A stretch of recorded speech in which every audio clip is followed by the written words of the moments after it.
It has been a weird year for me, full of many surprises. Shadow of the Erdtree was disappointing, while random indie crab game kicked ass, and the same could be said for Black Myth Wukong. And so, when thinking about purchasing Enotria, I found myself somewhat comforted by the title, because I knew it would be garbage. It wasn't something I was going to be horribly let down by, nor something wildly good, which would then necessitate a multiple hour-long video. The way I was approaching it was similar to a B movie, where there would be some value in poking fun at it, not taking it all too seriously, because there was no way in hell that this title was going to be good, right?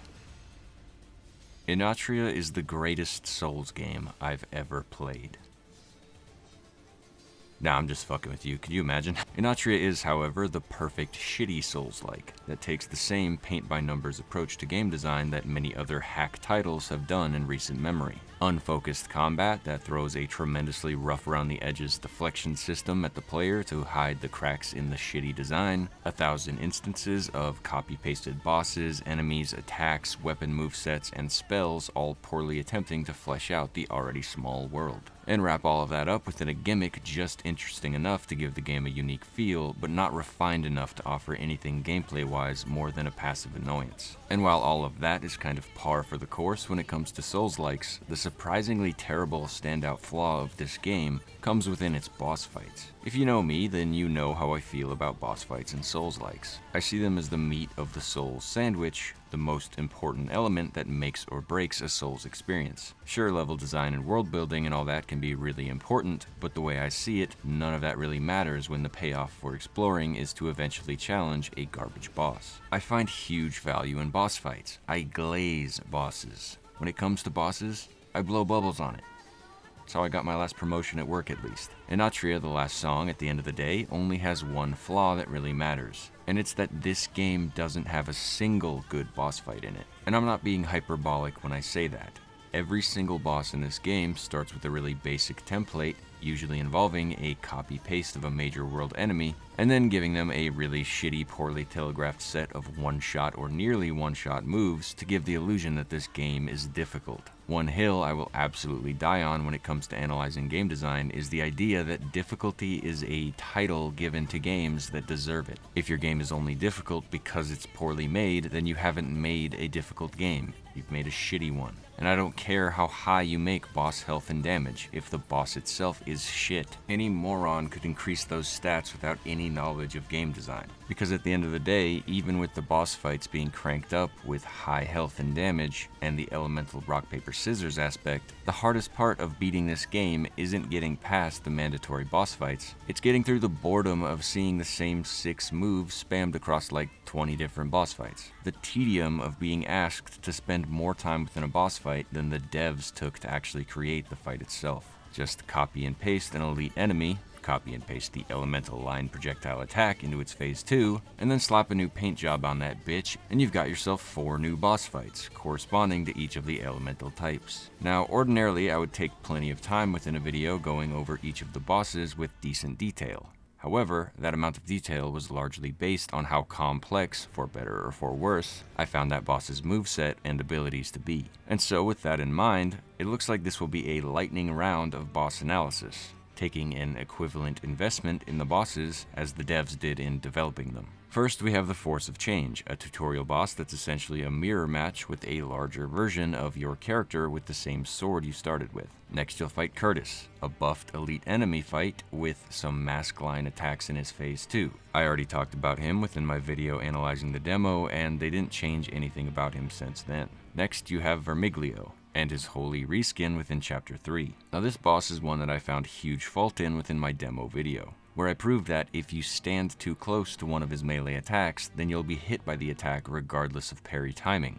This is because the attack is clipping through your character and hitting you from behind, which ignores your deflection entirely. However, from what I could tell, this oversight has been fixed and now works as intended, so chop that up to 1 point for Jayema. Doesn't change the fact that this fight still sucks ass though, especially so when the phase 2 blocks your vision entirely with a spout of red damage, or when the boss summons a barrage of projectiles which will chip damage through your perfect deflections unless you have a magic parry stone. But then your physical perfect deflections will chip damage, so the system is utter garbage either way, leaving you out to dry in one way or another. The projectile spam is even worse on the second version of the fight, and the damage is increased as well, so the resulting boss is a damage check, where you'll be encouraged to spam heavy enough attacks to stagger the boss as much as possible, reducing the total time you'll deal with his bullshit. Now, after progressing through this first chapter, you'll reach the end boss fight with Zanny, a large boss that faces the expected pitfall of a poorly made large boss fight. This fight is sloppy as fuck to fight from afar because its telegraphs are shit, but also hard to fight up close because you just cannot see his attacks at all. However, some of the attacks will just miss you if you're too close or to the side of this dude, so really the best way to approach him is to fight slop with slop and just wail on him as much as possible with whatever best damage you can deal.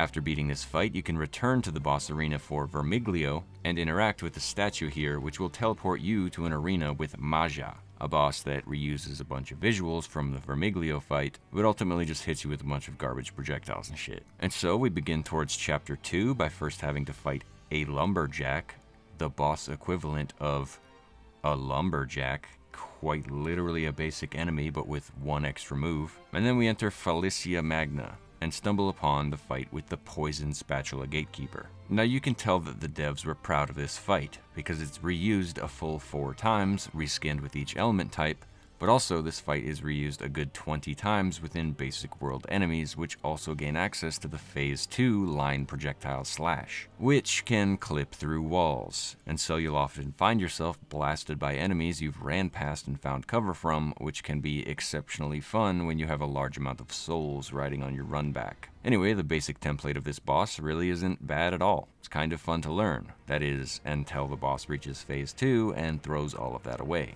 in favor of massive damage, nearly untelegraphed line projectiles which he'll spam from that point forward, along with a dashing thrust that bursts untelegraphed damage around him, followed immediately by another line projectile. Phase 2 ruins the flow of the fight, and subsequent reskins of this fight will trigger their Phase 2 at earlier times, alongside some slight changes to the formula, such as the Holy and Fatuo Gatekeepers, utilizing a flying multi-line projectile slash, which again is mostly untelegraphed. And I would say that almost every fight in this game has one or more moves that's basically untelegraphed, and will require some other form of timing to deal with. On the original Poison Gatekeeper's Phase 2 intro move, which fails to telegraph itself appropriately, I used the timing of 3 light attacks with the starting sword to help my timing. However, that required hitting a critical attack that would push him into his Phase 2 below half health, so as to appropriately have the distance and foresight to time the attack right. On these other spatula fights, their Phase 2 being earlier really showcases how bullshit some of these bosses' moves can be. They're often some of the most damage-dealing moves, and often trigger the status effect of their element, which can often be a death sentence when that element is poison. The poison effect deals an intense amount of damage very quickly, which can leave you absolutely fucked if you need to be able to heal immediately following an attack, with another attack coming right at you. This game is heavily front-loaded in one-shotting or putting you into situations where you'll be completely unable to recover from an attack. And I came to that conclusion even after I made a conscious effort to level health more than I felt comfortable with, much more than I would want to use within a Souls-like. I often subtly judge Souls games by how tempted I am to level health as a form of my own little internal litmus test of a game's quality. I have a massive amount of patience when it comes to Souls games, and revel in the idea of spending many hours to learn a well-designed boss fight. I spent 40 hours learning Millennia on my first run, which I suppose isn't the greatest example because I found huge faults in her design, but I also spent 14 hours learning Morgott, a fight I was glad to have spent that much time on. It's only after I come to that cathartic moment where I learn that I'll have to metagame through a game's shit design that I'll ever even consider leveling health. And after the first chapter of this game, it was made clear to me that the complete slopfest that this game had been so far was not worth struggling through with any sense of pride. I will never play this game again, and therefore there's no reason for me to retain any of the knowledge of boss movesets. And so I leveled health quite a bit, and still found myself being one-shot or caught in zero-win situations countless times throughout this game. The Spatula Gatekeeper fights are some of the better fights in the game, and yet they indulge in their shitty design further and further. By reducing the implementation of their decent base moveset in favor of cheap, untelegraphed garbage in their Phase 2s, which comes earlier and earlier, all for the sake of a paper-thin difficulty that only serves to waste your time. Next we have a big crab and the other two versions of it, a poison one and a holy one. The crabs have a very strange design that is very reminiscent of Rom from Bloodborne, in that they seem to have no consistent openings whatsoever. Unless you're using the smallest, fastest weapon possible, this crab can seem to attack without restraint following any single one of his attacks, and can use fast enough moves that you'll be caught out when using just about every weapon in the game. You're essentially just hoping that the boss will forget to attack long enough for you to get a hit in, or you have to beat the thing with nothing but deflections. Next we have the Simulacra of Velthra, a combination of many boss attacks smashed together with a weakness to staggers that trivializes a lot of the fight. And then there's the last Breach Defender, who is just a basic enemy given boss stats, and a pretty poorly designed one at that. The boss has input reading that it will use occasionally to dodge your attacks with iframes, and so you'll be encouraged to deflect its attacks, and then score a massive hit of damage with a stance break critical. Eventually you'll come across one of the Red Rune challenges, which summons Veltha, a boss fight with a god that's the most cheesy spam fest of projectiles imaginable. This fucking cunt will throw so much shit at you that there's times where you'll literally be doing nothing but dodge for minutes at a time, especially due to the way her Phase 2 grants a delayed seeking projectile after every dodge that she decides to do. But this bitch is so spooked by everything that she'll basically be constantly dodging after every action she takes. And I might be speculating here, but I think this particular light column attack triggers her own potential to dodge an attack, and therefore she's prone to get caught into a cycle of dodging and then stomping over and over, with little the player can do to break that cycle. And that's not even yet mentioning that she can hide behind her own columns of light and perform one of her other projectile attacks. An arrow, a spear, or a delayed trident with 3 different timings, and a telegraph completely obscured by light. This is one of the hardest fights in the game, and it's completely filled with incompetent garbage like this. Also, she's consistently animation canceling and then proceeding into a different attack with different timing. So much so that I'm not sure if it's intended or not. If it is intended, then I just want any developer listening to know that animation canceling is,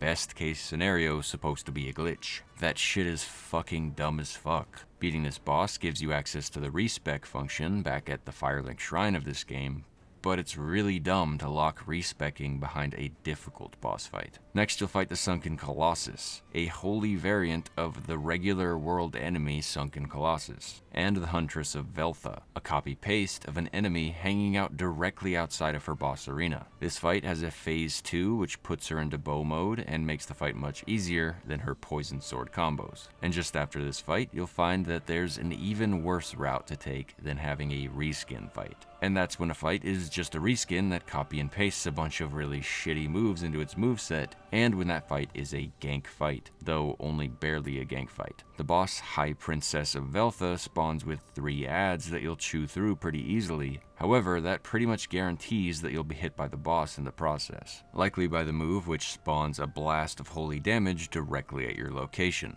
After dealing with the adds, it's projectiles and AoEs all the way, including this milk splash radiating circle blast taking the attack from Vermiglio. This fight was unreasonably annoying, especially due to her triple laser blast which would one-shot me if caught by it, and it has a shit telegraph. The next fight was with the Sanctum Zealot, and this dude is trying so hard to be Artorias, even stealing his flipping slam attack. Though he's weirdly unique, which is strange considering the unimportant nature of this being a Red Rune optional fight that doesn't really drop anything important. But I might just not be seeing the copy and paste for what it is. The one clever thing about the lazy way that this game was made is that they really like to scramble the copy-pasted moves into all kinds of enemies, such as Curtis's double back swing where he fakes to the right and then swings from the left, which is subtly reused by the Simulacra of Veltha. This dude, however, very clearly reuses the jump slice that the Gatekeepers had at bare minimum. However, I'm sure if you cared to look closer, you would see a ton of reused elements throughout his moveset. Now just past this fight, you'll come face to face with Gian Gerlo, one of the fights that takes place after a curtain fog wall. This fight is completely optional, but it is unique, so I guess that's why they placed it here within this important style of arena, because it's one of 5 unique bosses in the entire fucking game. This fight is with a manticore, and it's strange to think that there's so few beast-style large boss fights in this game. But that's probably a good thing considering how shoddy the fight with Zanny was. This fight isn't much better, and that's not due to having a shitty moveset, it's just a very simple moveset with huge damage and a large health bar. His poison tail attack in particular would take out nearly my entire health bar, but also stagger me enough so that the poison it had triggered would finish me off before I had the chance to heal. And so, despite having a really simple moveset consisting of like 4 moves in Phase 1 and then an additional 3 or 4 in Phase 2 that basically replace his basic moveset, he's still pretty hard. Because you have to have a nearly perfect fight to take him down at this point, although it does seem based on dialogue before the fight that you should maybe come back later and fight him with more levels and damage. I should also mention that I found one of his moves, his quick paw attack, seems to have the same problem that was fixed on Vermiglio, where the attack seems to clip or reach through you at times, hitting you on the back, making deflections much less reliable as a whole. Now the last fight in Chapter 2 is a fight with Captain Spatula, who's probably the best fight in the game, but still sucks assholes. He has a nearly instant, poorly telegraphed foot stomp that doesn't do all that much damage, but is free cheap damage for him, and feels like shit to be hit by after you've perfect deflected a whole combo. This fight is another like the crab fights, where the boss doesn't seem to have any openings large enough to deal damage with larger weapons. The closest you'll come to that is when he decides to randomly jump all the way over you and then miss his next attack. Why the fuck is he targeting you with a ranged jump attack when you're right next to him? I do not know. But after predicting it and positioning yourself correctly, you just might have enough time for an attack. But even then, there seems to be a chance where the boss will randomly attack much quicker during what should be an opening. I would normally call this concept a false opening, which is ordinarily an intelligently designed greed punish. However, if that's what it's supposed to be here, then this boss essentially has no true openings whatsoever for larger weapons. And that's just fucking stupid. His Phase 2 is where things take a turn for the wacky, where it's revealed that his weapon is actually a gun, which he can use to blast you with a machine gun holy attack, or flip over you and land gun side down, shooting into the ground for a delayed AoE. This isn't the most difficult attack, but will definitely take some getting used to. He'll spam that attack quite a bit in Phase 2. Now the final fuck you of this fight is the Phase 3 that takes place after beating the boss's entire health bar, where a new boss will spawn called Spatula the Coward, and I sure hope that there's a checkpoint at this point in the fight. It would be infuriating to die to this bullshit after overcoming one of the hardest fights in the game. The final phase of this fight is a really dumb and boring gimmick where the boss turns out to be a giant pussy who will run away from you the whole time, then throw rocks while respawning ghost soldiers attack you. This phase has far too much health for the joke to land, and it honestly just comes off as a slap in the nuts that eats any of the potential satisfaction you might have had in overcoming the previous battle. Moving on, you'll have to return to Chapter 1's area in order to access Chapter 3, by first overcoming this fight with a named automaton enemy. The next area will be filled with hundreds of these assholes with far less health and damage. Then, proceeding into Chapter 3, you'll eventually find yourself in a fight with Moretta, a reoccurring fight that you'll see 3 times in mandatory fights. Each time buffing herself, but almost exclusively by increasing the amount of poison projectiles she'll spam when she chooses to throw one. She starts out by throwing just 1, then 3, and then finally up to 5 in a row. Nothing screams competent boss design harder than a projectile spam on a mandatory boss reused 3 times. There's also the Ingenium Engineer, a regular enemy with boss stats, with that same enemy placed just outside of its arena. And then there's the Astrarium Ascendant, a regular enemy with boss stats, with that same enemy placed just outside of its arena. And then there's the Master Gondolier, a regular enemy that's a mishmash of elements from a bunch of different sources. At face value, he seems to be a basic spear-wielding enemy, but he's also given spells including a giant ball throw taken from fights like the holy version of Vermiglio, color shifted to the Vis element, and then given weird physics that make it a boomerang. But this fight also seems to break that spell, allowing it to clip through walls. Kind of a weird, unique fight, but ultimately an unimportant, poorly designed one. Then there's the Ventra Glassblower, a buffed version of the Sunken Colossus, which is also used as an elite enemy within this area at several points. And finally for this chapter, we have the end chapter fight with these two assholes, who admittedly do some cool things with the duo fight formula. For one, these two are fully able to damage one another, and so the Ornstein and Smoes fight style of kiting the bosses around will actually be a viable strategy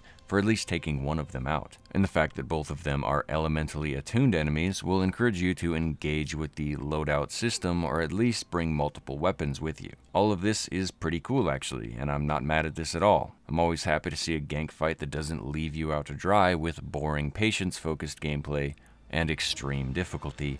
Cough cough, Godskin Duo, cough cough. Anyway, this phase doesn't last all that long, and after bringing down both of them, they'll fuse together, creating this abomination of a boss fight. This boss is static and stuck in place, and only attacks with scripted AoEs and projectiles, including a barrage of the giant tracking holy balls, which will absolutely fuck you if you don't have a magic parry stone equipped. Luckily, the game just shits the bed if you're directly below them and the projectiles fail to track properly. So you can fairly easily beat this boss by just standing underneath them, wailing on them, and eating the AoEs if possible. With all of that out of the way, we'll enter Chapter 4, the final slot of areas on the Bonfire Teleport menu, which I was pleased to see only consisted of one single boss fight. A half-baked mirror match with Archipelago or something, I don't care, who has access to a perfect parry stone which will limit your openings. You'll be encouraged to parry him back and deal massive damage with critical attacks, but the fight doesn't offer much more than that. He'll fill nearly his entire health bar back up twice after reaching around half health, and then gain access to some projectiles and longer combos. That is, if he doesn't just glitch out entirely and break himself, becoming immune to all damage and unable to attack or move. And after a reset of my game, I attempted my way back into this boss fight, only to get caught myself within a fog wall entering animation, which required another reset. I was so fucking done with this game at that point, and luckily beat the final boss on my next try, successfully coming to the conclusion that this game lacks a single decent fight in it whatsoever. Setting aside the abundance of regular world enemies turned boss, and even elite world enemies turned boss, there's maybe like 5 total bosses that are actually unique, and each stumbles into such grand failures of design that the game as a whole is completely lacking in satisfying challenges. I never thought I would be saying this, but at least when it comes to bosses, I think we found a game lazier than Lords of the Fallen. Maybe. I don't know. It's been a while since I played that garbage. And I just absolutely don't understand how these titles manage to manifest such a lack of motivation and creativity. Like, how the fuck do you get into the video game industry and decide to make a Souls-like, go through all the effort to build your world, and then when it becomes time to create the fucking boss fights, you decide to phone it in and take the easiest and laziest path imaginable? Just how creatively bankrupt does your entire team have to be for your default answer to the question, what should we pit our players against, to be something they've already fought like 10 times. A boss fight can be so much more than a challenge to overcome, and they're often the legacy you leave behind. When recalling a game, people aren't as likely to first remember the best level or most powerful weapon, but they're sure as shit gonna remember millennia beating their ass, or Slave Knight Gale, Fume Knight, Ludwig, Sword Saint Ishin, Artorias, the list goes on and on. A great boss fight can not only create a lasting experience for the player, but also strengthen the lore, improve the world building, they can make niche weapons and abilities and spells more valuable, they can bring a community together to strategize, they can be loved, hated, and memed often all at the same time. I think all of us Souls fans have at one point fantasized about designing a boss of our own, wishing we were ever lucky enough to be in a position to create one. So it's just a little baffling to me when I see a game like this, where a handful of people got the chance to come together and create something of their own. And the final product is generic copy-pasted garbage. Why the fuck did they even bother making a Souls-like? Because they're popular? Because many Souls fans will mindlessly consume trash as long as it's difficult? Or did they just run out of time and money before creating a single boss? The answer doesn't really matter because, excuse or not, this game is phoned in its most important elements, and I cannot forgive that. 0 out of 10, final answer. Now let's move on to some of the more systemic problems that this game has, many of which I covered within my demo video. And if you didn't see that video, well, here's a quick recap. Wah, wah, wah. You know, my usual vibe. However, there was a couple of opinions I expressed within that video that have changed from then to now. Mainly, I was very brutal when it came to the weapon system, which I felt was justified at the time because the weapon assortment within this demo were all very boring. There were a spare few that had any elemental properties at all, and those required investing in specific stats and likely required grinding a bit to reach those stats. And so, without any notable features like weapon intrinsic ashes of war or special abilities, the weapon system felt really lame to me, and reminded me greatly of the Lords of the Fallen weapon system, where the weapons don't do anything unique or special, but there were 50,000 of them included in the game. Now, the thing about Enotria's weapons that changed from the demo to the full release was mostly in regards to the elemental features that were highlighted within its full release. The health bars of bosses and elementally attuned enemies were changed to visually reflect their element, whereas Vermiglio's health bar in the demo was default and offered no hint as to his weakness. There's also the icon at the top left of the screen, which is meant to be a cheat sheet for the elemental matchups, which is pretty hokey and dumb to have on screen at all times, but is admittedly super helpful because the elements aren't all that intuitive. Honestly, this whole elemental system makes me wish for a Souls game with a whole Pokemon's worth of elements and matchups. But for that to be even remotely a successful idea, the game itself would have to be engrossing enough for its players to get truly invested. This game only has 4 elements, and even those are somewhat hard to keep track of due to lack of interest. Vis and Fatuo in particular are really hard to distinguish from one another without taking a moment to think, which is compounded when you'll also need to think about their specific weaknesses. Vis being wine-based and Fatuo being demon or unholy-based, I guess,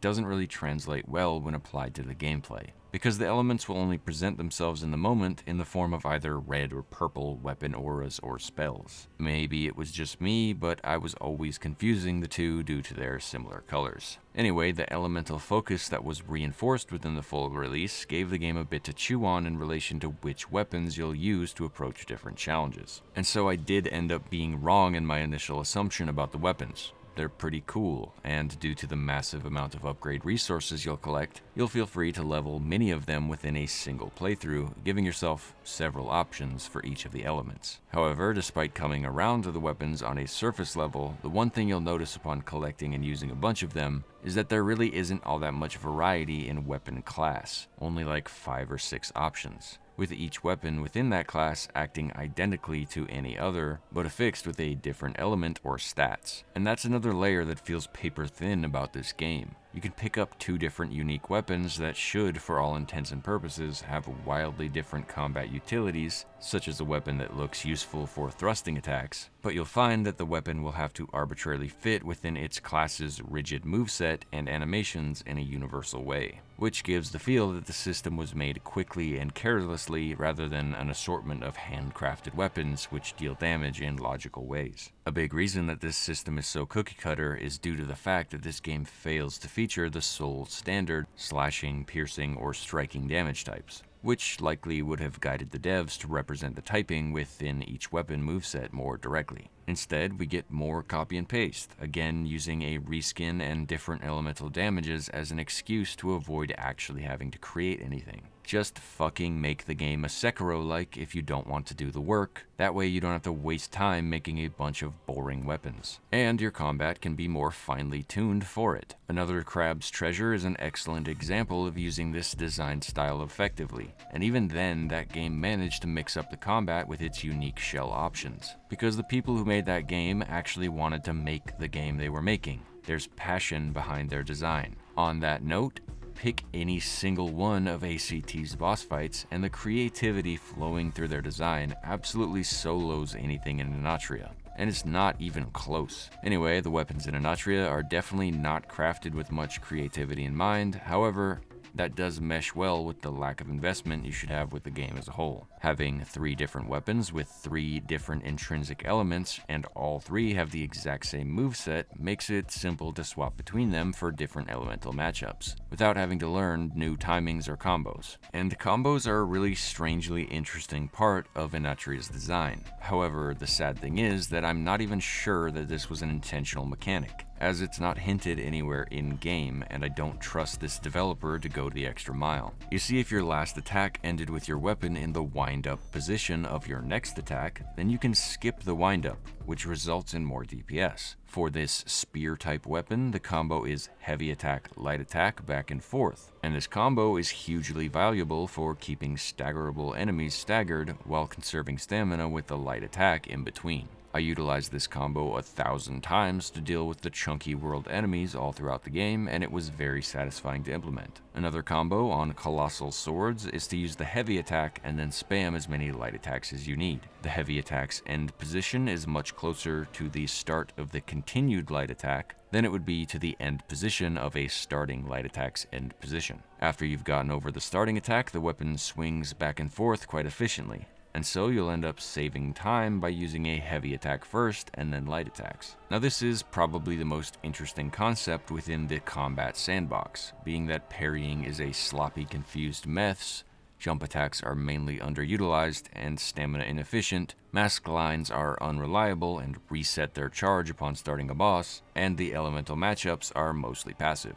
But despite being interesting, these combos are basically useless in real boss fight scenarios. Unless the boss is so weak that you can essentially cheese them with staggers, there isn't a single boss that offers openings large enough to actually take advantage of combos. This game is trying so hard to be difficult that most bosses will only offer a single light attack in between their combos, which is just fucking boring. I spent most of my time trying to learn how to space many attacks so I could hit bosses while they were attacking, and actually get some decent damage in. And again, I just see this as a metagaming the game's poor design, which is pretty shitty. The real way to beat most of these fights is to use the single hit of damage along with parries until you get a critical attack, which then does a huge chunk of damage and essentially works similarly to a Sekiro death blow. And I have to ask, how the fuck did nobody think to make this game a Sekiro-like? If you have a bunch of combat options with a ton of varied timings for them in your combat sandbox, why the fuck would you make bosses that can only reasonably be approached in one single way? 90% of the combat options in this game will require you to either trade damage with the boss or metagame them. It's just stupid. The end product is a huge stockpile of weapons that only differentiate each other by class and elemental type, and anything but their light attack will be useless in boss fights, which makes many larger weapons with longer light attack animations completely useless. And so my strategy was to upgrade a small and large weapon for each of the elemental typings, and then stick them in the 2 weapon slots in each of my loadouts. The loadouts were another thing that I had criticized in my demo video, being that the functionality was janky, the utility seemed negligible, and the fact that the button layout required an extra input compared to other Souls games with a jump feature, which led the jump and pick up items input to share a button. This was addressed within the full release by making everything auto-picked up upon getting close enough to it, and I think this change is pretty good. Honestly, I like the convenience a lot, and I don't think that the immersion suffers at all. I think other Souls games should consider this feature. As for the utility of loadouts, they definitely help to approach the elemental rock paper scissors aspect of the game much more fluidly, allowing you to design a loadout that specifically specializes in dealing damage with a specific element in a specific way. The fucking stupid part of this system's design is that there are 4 elements and only 3 fucking loadouts, which is a weird and frustrating oversight that leads to bursts of needless reorganizing, which you'll likely have to undo after beating the challenge at hand, all of which could have been avoided by simply creating a 4th slot, which absolutely wouldn't have been hard to implement. The simple way to undermine this oversight is to completely ignore the holy element, and only make loadouts for Vis, Poison, and Fatuo. This is because the strange over-design to status effects, which grant both a detriment and a boon to those afflicted. In Poison's case, the boon is trash, giving a contagious effect that poisons those around you, or poisons you after you've poisoned an enemy. Both sides of this interaction are trash and offer nothing of value because poison kills you so fast that you really shouldn't be worried about trying to infect the boss. And if the boss is poisoned, you're just going to have to disengage for a while until it's over. But that's fine because the poison deals good damage in the meantime. Both Vis and Fatuo offer more passive traits to their positive and negative effects, which aren't even worth mentioning, but Radiance effects are heavily weighted in favor of the person afflicted by it. When triggered, you'll gain access to a passive healing around the same rate as Poison's damage, but the downside is that if you get hit within that time, you'll explode alongside taking the damage of the attack. This effect is often quite nice to get, because you can just focus on avoiding damage for a while and essentially undo the boss's hits at no cost to yourself. However, when applied to a boss, there's no guarantee that you'll be able to safely trigger the explosion before the timer runs out, as many of the bosses feature large combos that can only be avoided, and so your application of the status will have healed the boss instead of dealing damage, which is really dumb and circumstantial. I don't think the system of beneficial counter effects to status effects adds much of anything to the game. It needlessly complicates the combat, and at the end of the day, the worst matchup of poison effects will likely still probably outdamage the best matchup with Holy. So just skip that element and spend your resources and loadouts on the others to save yourself the hassle. The last question that remains is how should you build your builds in your loadouts? And that's a difficult thing to answer because many routes that seem to be the natural and intuitive way to design your build actually play really poorly in practice. Another thing I complained about within the demo was the convoluted and confusing build system, which has far too many layers and far too few benefits. The full release did attempt to streamline the player's understanding of the system by offering a tutorial that gives you a step-by-step instruction introducing you to the many menus. In doing so, the game makes you use your whatever points to unlock infusion skills, and then has you slot them into your build. Now firstly, I will stand on my ground that a skill tree should automatically unlock that ability passively. It's a huge boner kill to unlock something small and then realize that you don't have room for it within your 6 perk slots, and so it never mattered at all. But also, there's very few instances where you would want to slot a different set of perks from loadout to loadout, as many of them offer combat options that you'll come to rely on. The one exception to this is the 4 infusion skills, which will buff your weapon with a specific element. And spoilers, you should not use these perks at all. Sure, they're kind of fun to use in a video game sense, in that the game is really boring without some variation and a buff every now and then. And sure, if you like using them, just use them. But they are so inefficient and trash on a strategic level. Firstly, each element corresponds to a different mask line slot, and so if you have 3 different loadouts with different elemental attunement perks slotted in them, then you'll have to remember which ones you'll need to activate in the heat of battle in order to buff your weapons. It would have been nice if the mask line slots were to glow the color of the infusion perk you have slotted, but instead we're left hanging. I first solved this by only slotting one single mask line into each loadout, which related to my infusion perk. This was a trade-off of 3 mask lines, which could have each been charging on each hit, all for like 30 seconds of infusion, or more if you bought and slotted another perk, which could otherwise be giving you more stamina, more damage, more health, or anything else. The next problem we run into is effectively using the mask line in practice. In theory, it's a cool idea to slot a mask line that deals the elemental damage that you're going to infuse, so as to tee up the status buildup at the moment of infusion. However, many of the weapon-based line masks are repurposed versions of the heavy attack of a specific weapon class, and therefore using it to actually hit any boss will likely result in a trade, and healing the damage of that trade will then eat into your total infusion time. Again, I should mention that starting a boss fight will empty your mask lines, which is pretty lame, but you could also trigger the infusion perk before entering the boss fight if, again,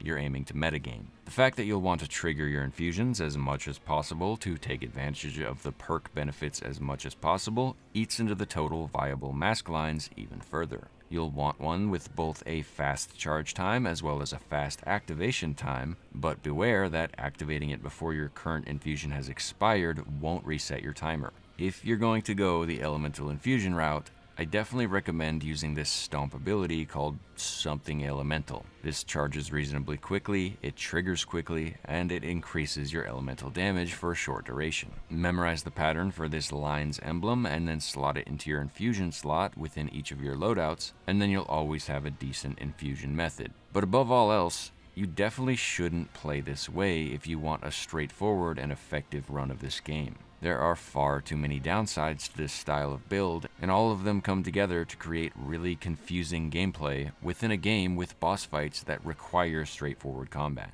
I just find it very strange that the game essentially tells you to play this way if you were to play the tutorial. It forces you to spend points on the perks and forces you to slot them, just for this style of gameplay to be antithetical to the way the game is designed. It sets you up to fail if you're the kind of person who uses a tutorial, which I see as a huge oversight. The best way I found to approach this game is to simply utilize a weapon with intrinsic elemental damage, and then spend all of your perk slots on passive, powerful abilities, and mask line slots freely with a utility within each of them. With this style of build, you can essentially keep the organization of your lines the same for every build, even while specializing in an element for each build. Again, because this game reskins so much, there's essentially a version of each spell in each element. And so I slotted the Universal Elemental Boosting line, a Breath line, a Projectile line, and a Radiating Circle AoE line onto each of my loadouts in each of their elements. This gave a ton of utility in a ton of situations, but more importantly, allowed my build to work passively within boss fights where you'll have to focus and utilize simple combat options. The problem with realizing that this is the best, most efficient way to play is that you'll also realize that this is the only efficient way to play. Everything else fails to synergize with the challenges you'll face throughout the game. And I'm kind of going in circles here, circling the drain of analyzing this game because it's all stemming from the same place. The sandbox was filled to the brim just for the sake of fleshing out the game, and so its contents consist of a bunch of reskinned weapons and abilities that don't mesh well with the enemies. The enemies were incompetently designed with a goal of making them difficult, but the team designing them didn't understand how to make that a reality, and so the difficulty ultimately manifests itself as restrictive gameplay more so than engaging gameplay. A large sandbox with little utility and difficult challenges with sloppy combat. And I guess I could have just summed it all up and said, this game sucks. If you're gonna play this game, just play it on the easy setting called Story Mode, which gives you a bunch of passive benefits, like reducing boss health or something. There's nothing to be gained by making this game more difficult. It doesn't earn its difficulty. That being said, there is a very familiar feeling you'll get when beating a boss, and it's definitely not satisfaction. It's more like relief that you're done with the challenge and now you can move on to what's next. To me, this is the same feeling I have after a playthrough of Dark Souls 1. And that feeling is what I was attempting to describe within my How Dark Souls Fooled You into Thinking You Enjoyed It video. And so I suppose if you're one of the DS1 supremacists, maybe you'll enjoy this game, I guess. Now, the last thing I have to say is actually on a positive note. The one thing that really shines in Enotria is the level design, which does a lot of the heavy lifting with the Italian theme they were going for. The fucking puppet, string, line, instrument, bonfire, knot theme is confused and lacks any real tangible through line. I really think you could use the theme of string and apply it to every culture on Earth. However, the level design often has a deep level of detail and clearly was made with more care than anything else in this turd. I would say that the canal area where you have to lower the water level by finding different levers is especially interesting. It's clear that these devs wanted to make an Italian game, and they succeeded at that. But it's also clear that they didn't give a fuck about making a Souls game, because they completely failed to offer anything of value to the genre. And I don't want to be a Debbie Downer towards Jayama, because clearly they took steps to avoid this game totally sucking ass. From the demo, they improved the tutorial, offering a comprehensive guide to the perk system. They focused the game on the elemental aspects, highlighting its important features with visual improvements. They fixed Vermiglio's broken move. They managed to correct the spelling error within their game's description, now calling it a Souls-like instead of a Souls-ike. They moved back their release date that would originally land the same day as Shadow of the Erdtree, and they were self-aware enough to know that they shouldn't sell this game at full price. Unfortunately, despite all of that, this game still sucks ass and is definitely not worth more than another Crab's Treasure. which only cost 25 bucks. There are 1,000 different ways to make an Italian indie game, and I'm sure that if Jayama found the genre that suits them, they could be a darling of the indie game scene. I just hope to God that they never attempt to make another Souls game, because there is clearly no passion here for creating interesting bosses or refined combat. Anyway, thank you all for watching. I know this video is pretty late. Everybody already knows that Enotria is pretty bad, but shit, I could have told you that from the demo. Hope you all enjoyed the video, and I'll see you next time. Thanks for watching.